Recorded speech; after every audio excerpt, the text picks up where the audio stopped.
So I've been processing narratives the last few days. These are the stories that we tell ourselves and we tell about ourselves to process and understand the world and to express ourselves. Benjamin has been hosting these live chats on his channel every Thursday. For me, it's 10:05 a.m. Pacific Standard Time. And in the most recent chat on May 23rd, this discussion of narratives came up that I thought was really interesting, and I've been thinking about it ever since. I'm going to put a link to that chat in my description. The Thursday Hangouts are really fun if anyone wants to join. So you can actually join in with the conversation live, or you can participate in the chat, or you can just listen. The conversations are really wide ranging, sometimes serious, sometimes silly, but there are some really interesting conversations there that are fun to participate in and think about. So most people process through narratives, the stories we tell ourselves and we tell about ourselves to understand the world and express ourselves. I certainly process through narratives, but not everyone does, or they do it very little. And that's what we were talking about. So in the discussion, this idea came up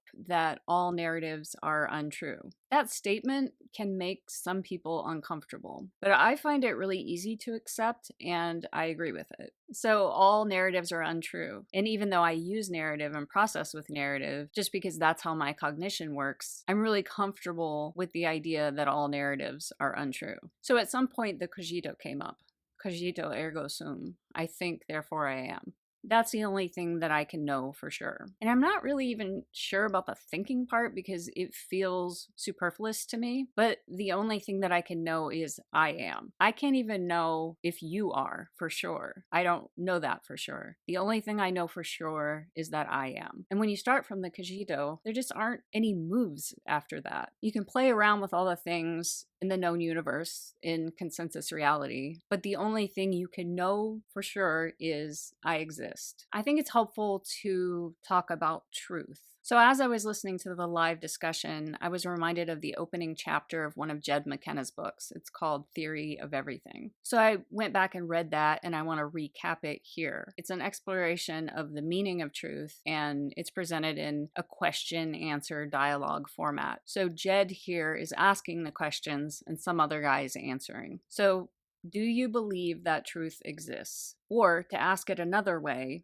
do you believe that truth does not exist? If we say that truth does not exist, then we're saying it's true that truth does not exist, and that's a logical contradiction. It's absurd to say that no truth is true, so therefore truth must exist. And the guy says, I don't know what truth is, only that it must exist. Is it possible for truth to change? Can it be one thing now and another thing later? No, it must be unchanging. Even if it comes to an end, truth must be true, or it never was. So even if truth was constant beyond time, could it be one thing and not another thing? And then there were some examples given. Could truth be love? Could truth be light? Could truth be beauty? No. Those seem to be parts of something larger and cannot exist in their own right. They need opposites. So here they're referring to duality. Light, dark, love, hate, good, evil. Truth cannot be a thing apart. So they agree. Whatever truth is, it must be unchanging and whole. It can't be apart, because what would the other part be? A different truth? Obviously not. Untruth? Again, obviously not. Could truth be a matter of perspective? Could my truth be different from your truth? Can truth be relative? No. We've established that truth must be universally true, or it's not true at all. Is truth finite or infinite? It can't be finite. If there were something besides truth, then that thing would also be true, in which case neither thing could be true.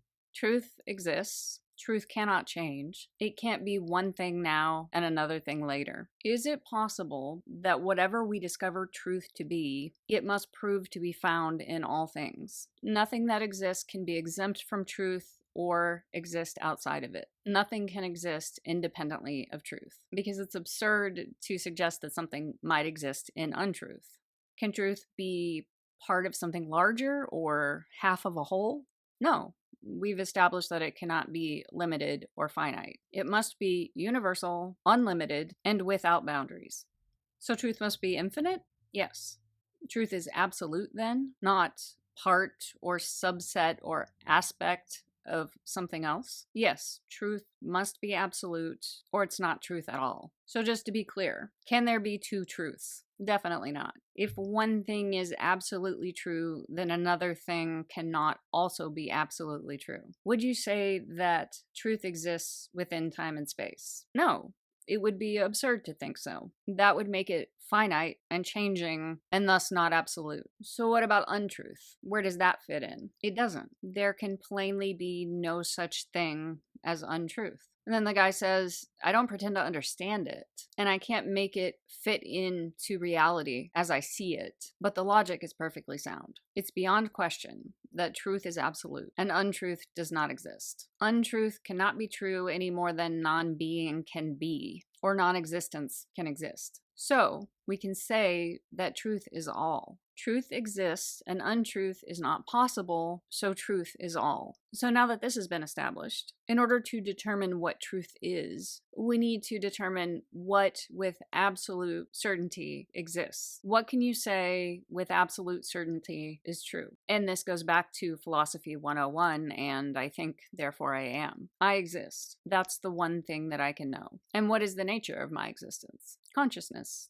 It's the thing that we call consciousness. So this creates an airtight syllogism. If truth is all and consciousness exists, then consciousness is all. So truth is true and nothing else is true. And the only thing that I know is that I am. But Annie, that bitch is a lie. She's made up of layers and layers of bullshit, layers of narrative.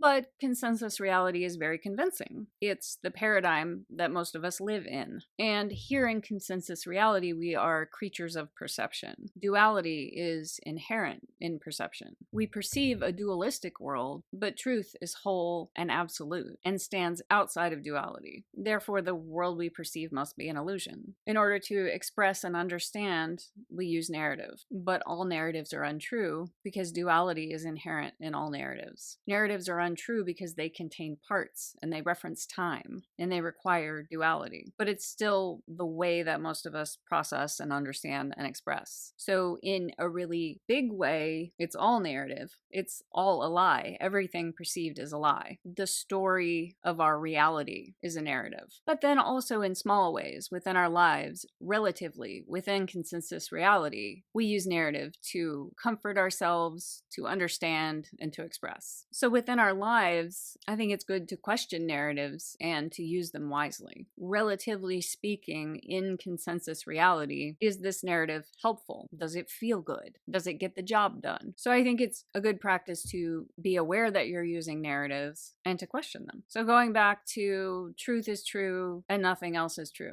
Time is a lie. Light is a lie. Annie is a lie. Made up of layers of illusion, layers of bullshit, layers of narrative. In my own life, I understand through narrative, but also this idea all narratives are untrue is within me somehow and has been for a long time because this idea keeps insisting itself in my personal narrative. It's just a theme that has come up over and over again. I use narrative and I process with narrative, but I also have a lot of moments where I sort of come to and remember that all narratives are untrue and start to question them in that way. So I question narratives and I question consensus reality quite a lot because that's my narrative.